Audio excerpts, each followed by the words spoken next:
I'm Kenneth Kinney, and thank you for joining us on another episode of An Education That Works, where every week Victory University brings together profiles of leaders in our community who've gone on to achieve phenomenal success in their careers after earning a college degree. Today's guest is someone that we should all listen to for advice on education and careers.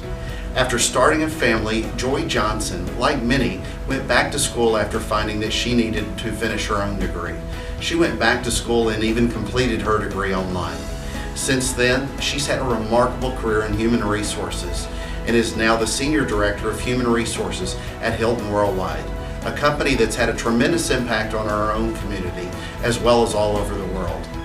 With such a tremendous insight into the workplace and what it takes to get hired, Joy and I discuss some of the secrets she's learned throughout her career. So join me now on Victory University's An Education That Works.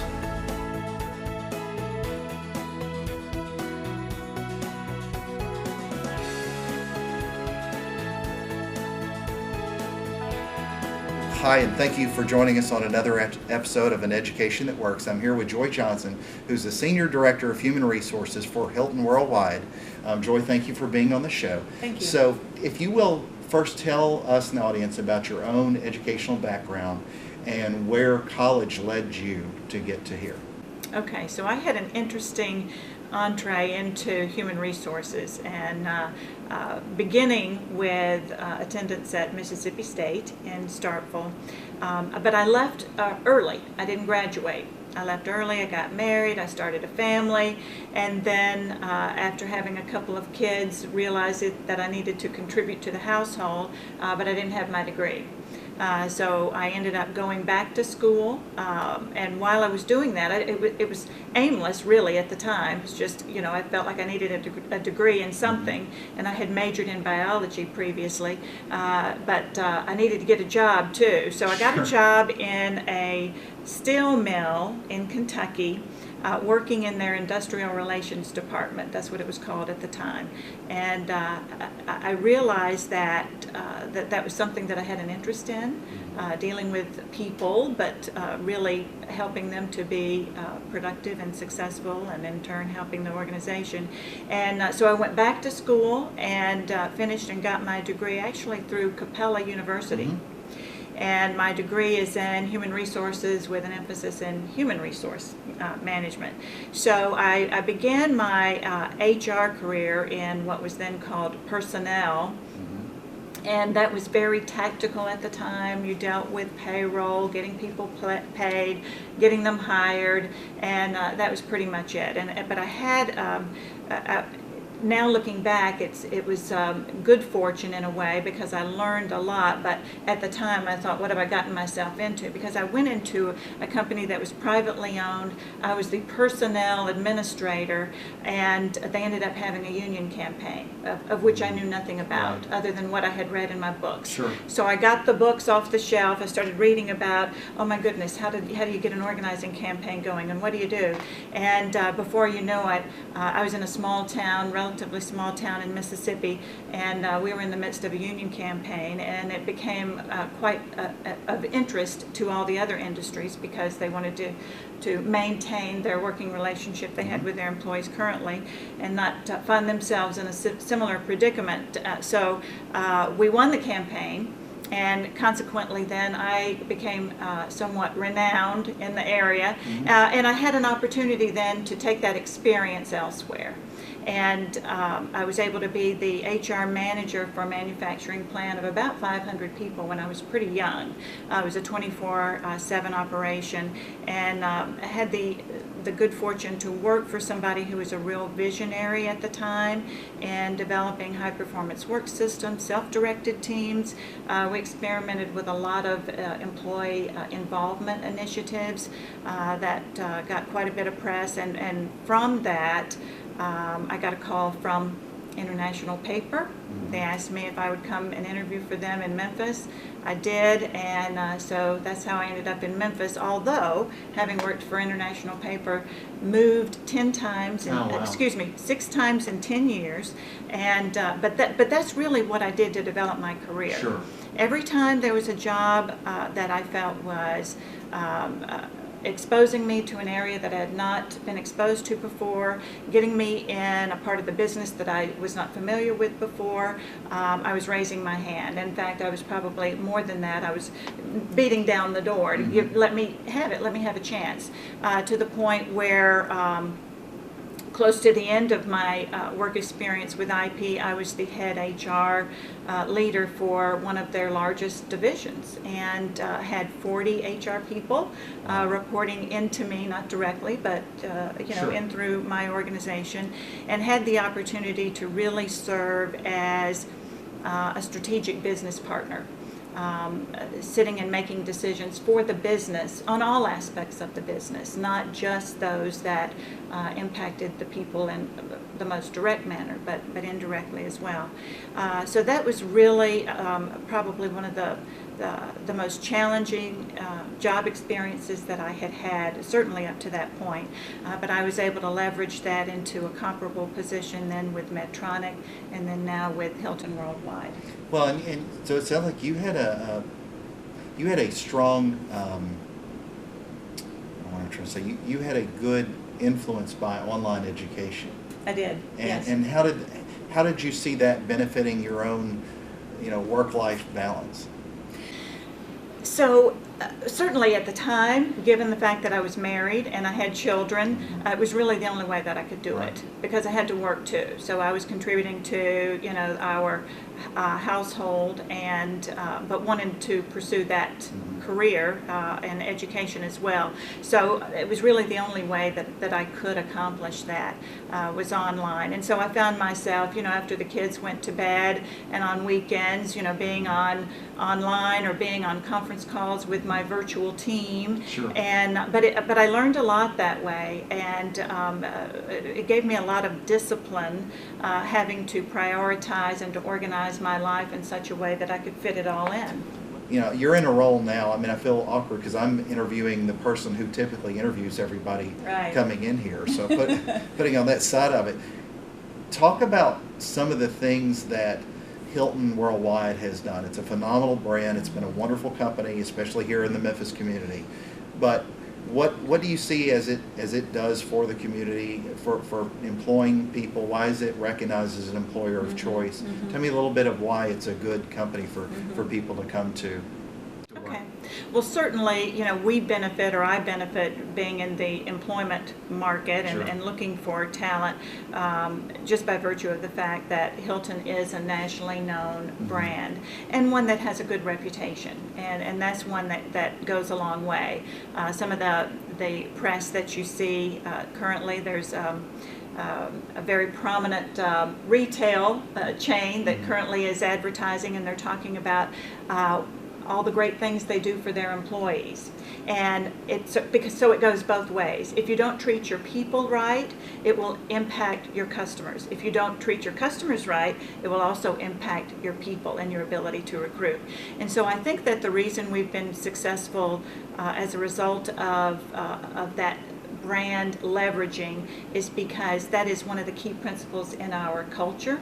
Is our people and our customers. And I was telling a new group of team members yesterday, in fact, that now, after having worked in hospitality for a little over 3.5 years, I really wish that I had started this journey with this industry much earlier, because it does really resonate. And if you don't establish a culture of trust and respect and engagement, then you can't expect that then to emanate and to transfer and be exhibited to our customers. And it has to, or we wouldn't have them.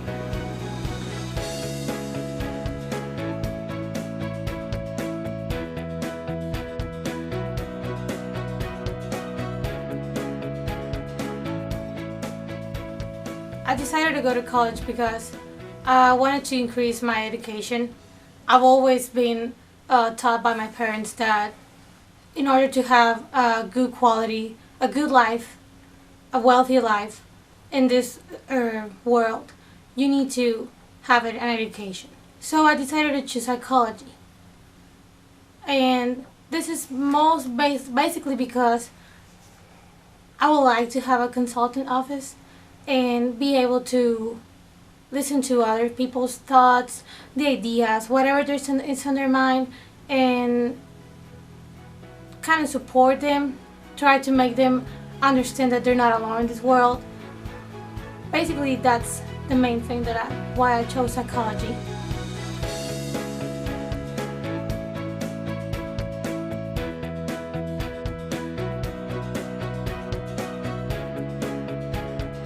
So, you know, the job market has forever changed, and you know, I think a lot of our own students who might be in that millennial generation don't know where to go. There was a recent story in the press about how a lot of that generation doesn't even really worry about finding a job. Yeah. So how do you address that millennial generation with what to expect? Hilton's done a lot to reflect some of their practices to help encourage bringing those people in. But how do you help level set? Because you obviously see a lot of resumes and a lot of candidates all the time. Kind of speak to that, if you will. So it definitely is a challenge, and I would say that the new workforce now that's available have very high expectations. Sure. And so with myself, you know, when I think back, I won't say how many years, but many years getting into the workforce, I had no expectation coming in the door that I was to be given anything or that a promotion was around the corner. That's why I was beating the door down. And where I think it's flipped, where I think that and I say this out of all respect because I have two children and they're both millennials and they're both early in their careers, and I've had quite a bit of coaching and counseling with them as well as with our team members that are in the same age bracket. And it's not a matter of paying your dues so much as it is earning that promotion, and that it's not something that you're entitled to just because you happen to be here. And really the best way to get noticed or to be promoted is to do a good job. And so quit worrying about what the next promotion is, or do I have senior on my title or VP, in front of my name or after my name. What have I done? What have I contributed to the organization? And if you worry about that, and you'll get there. You'll contribute. You'll feel good about making a difference, and then the accolades will come, and the recognition will come, and the promotions will come. Just keep at it. And but if you get out there and expect too much too soon, and kind of present having that entitlement mentality, despite all the talent that you might have, it will be overshadowed by an expectation that's not realistic. Well, I had a conversation with somebody just recently who was talking about our generation, mine and older, was the last of acquiring things. Mm-hmm. And so many of the millennials, I guess today, and I don't want to sound too old when I have this discussion, or acknowledge the fact that I'm getting older, but I know so many of them are more content with less things. Mm-hmm. We were joking that it comes down to they just want an Xbox and a small car and a small place to live, and they're comfortable with that. But at the same time, they've got to anybody's got to be able to afford it, because the new Xbox is not cheap. For that generation trying to get their foot in the door here without experience, when they're coming straight out of college, I'm talking about the 18 to 22, when they get out when they're 21, 22, what advice do you give them? And not necessarily for Hilton, because I'm not asking you to speak for Hilton, but for any company. What advice can you give somebody that's that age range as they exit and go out into the workforce? How do they get that job? Yeah, that's a great question. And as soon as you know the secret and the answer to it, you're going to be a bazillionaire. I am. Exactly. I'm actually having a situation now with one of my daughters where, and it just proved to be accurate. She sent me a text last night. She said, "I got the job." So let me tell you what happened. So she's still in school, she's in college, but she's working, and she's also living that kind of minimalist existence right now. But she is a nanny. But she's a very good nanny. She's Sure. not a babysitter. She's had a lot of experience. She is very serious and professional in the way that she approaches it. But what made the difference for her, because I asked her, she'd had several interviews, and after the first one I said, how did it go? She said, I think it went very well. She said, particularly when I handed my resume to him at the table. She said, honestly, Mom, she said, I think that based on his expression, it was like, oh, wow, oh, you've got a resume. Even the fact that she had a resume. So even though you may think this isn't a professional job in the marketplace, treat it as such. From the very beginning. My very first job was a babysitting job. At the time, that's what it was called. But it was a nanny. One summer, I was 14. She hired me over other people because I actually spoke to the children when they walked in the room. Go figure. But in this day and age, you've got to do something to set yourself apart. There are a lot of people looking for a job, looking for the same job, and many of them with the exact same skill and experience that you have.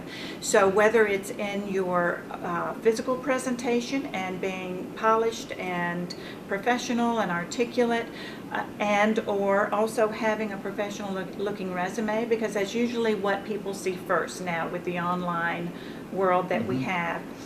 Leverage social media, leverage LinkedIn and Facebook. We're doing a lot of recruiting, if not the majority anymore, on social media. So we have a website certainly, but we're also looking for and sourcing candidates through those other avenues. But the resume in and of itself needs to be such that, again, based on what I said earlier, it's about what did you do for that company, or what did you do for that couple or for those children that made a difference in their lives, or that made a difference in that organization. How did you contribute? Because if I see that you've contributed in a previous role, you more than likely will contribute in the role that I have. So focus on results in your resume and be proactive. Don't assume that people are going to come looking for you necessarily. You're going to have to go looking for them, and you're going to have to be someone that distinguishes yourself. To avoid going into what can be considered a black hole of resumes, Right. how does somebody kind of get their foot in the door in today's world when they're trying to move forward? Yeah, and you're absolutely right about the resumes. We get thousands in some cases, and we have our systems now are smart in that they can evaluate the resumes and then prioritize based on skill and qualifications that we've defined we're looking for. Which is another reason why. So I just say this one more thing about resumes: is tailor your resume to the job that you're applying for. If you have this generic resume out there, you will never be seen. You need to study that job posting if it's online. What are the minimum qualifications? If you have those, then you should apply. If you don't, please don't bother, because you're wasting your time. Right. But if you do meet those minimum qualifications, you need to make sure that those come out of that resume, that you have those key words embedded in your resume, so that they will then, in the filtering process, kind of get you to the top of the heap, hopefully. But in addition to that, you really need to leverage your networks. And as you said, I mean, you have people, I've told individuals this in the past, that you may not think are wonderful ambassadors for you, but they really are. Whether your hairdresser or your barber, right, you sure. know? So you're going thinking, well, what, they wouldn't know, how you could find a job in an industry. But you know what? I go to them. Right. I see them. Other hiring managers go to them. So tell everybody that you know what you're looking for. Develop an elevator speech, something that you could say, on a quick ride up in an elevator. This is what I'm about. This is what what my skills and experiences are, and this is what I have to offer. And get that down pat, and tell everybody that you know. Don't feel like you're driving people crazy, because it's going to be that random conversation that somebody has with someone that you never would expect. That's like, I remember I was talking with Joy Johnson the other day, and and then here you go. Here's that introduction. So leverage those networks every opportunity you get.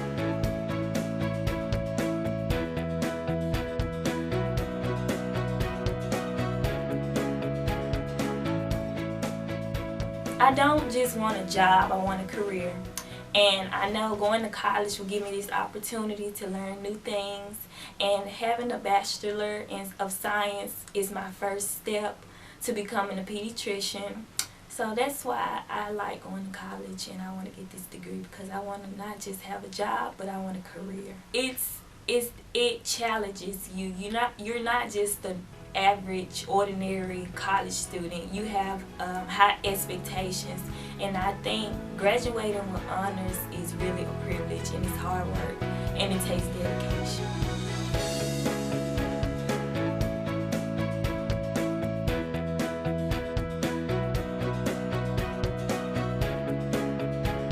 What can we do to prepare students better to make better employees for tomorrow? There are several things that I think universities and colleges could focus on. One is in the area of emotional intelligence. So you have an academic environment. You're teaching people a lot of facts and information, but then applying it in a setting in an organization where you have to work with each other. So team dynamics, team effectiveness, where you have to get things done many times by influence as opposed to authority. And in fact, I'd say all the time these days it's that way, unless you're the CEO, but then they still have a board of directors to answer to, or stockholders.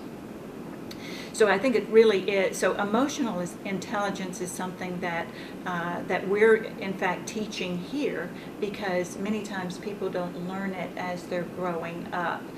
They aren't faced with a situation where they have to necessarily. And I'd say particularly millennials in an environment where, like myself being the parent of millennials, I was probably over generous and gave and gave and gave to the point where now they expect that that's going to always happen, and then are completely devastated when it doesn't and don't know how to react.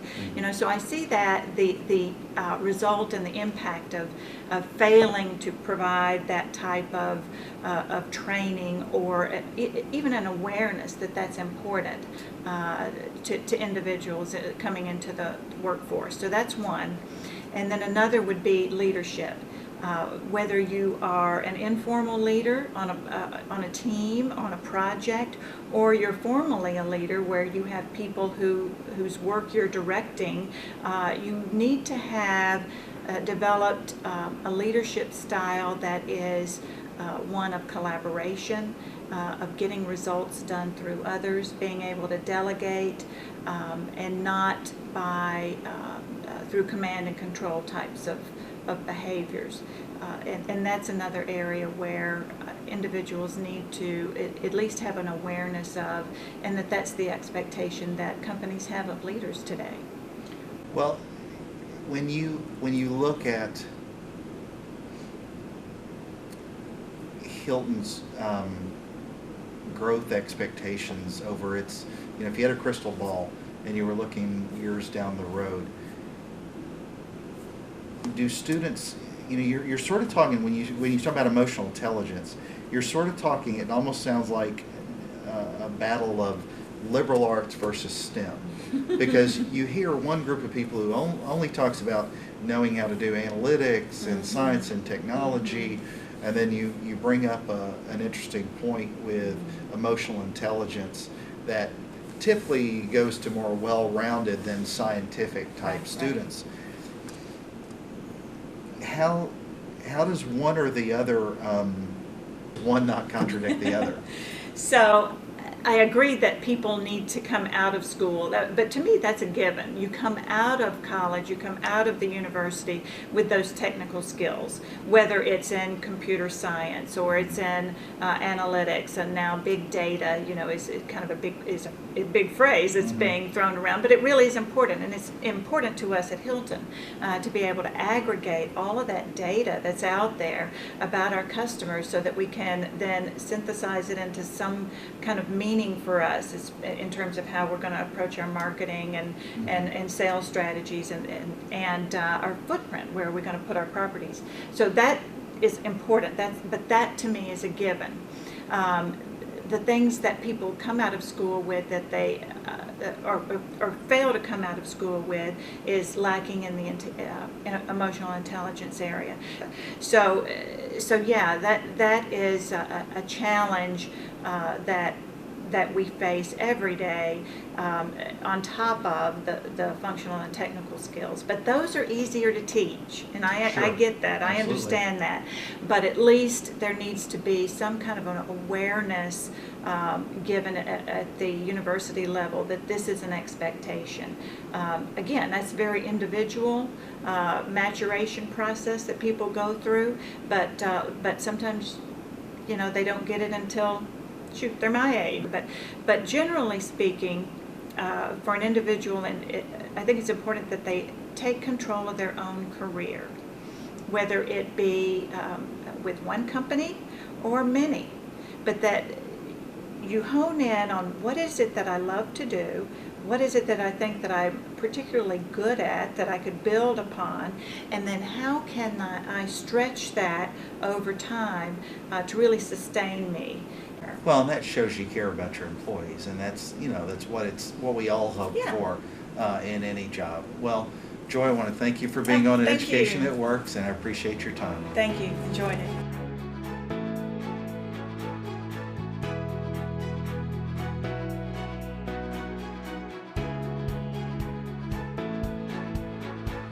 So if you or anyone you know is interested in human resources, hospitality, or any other degree program so that you can improve your own career or possibly even change the world, then I urge you today to go to aneducationthatworks.com. On behalf of Victory University, thank you for An Education That Works.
Thanks to your generosity, Marines have delivered Christmas to children in need since 1947.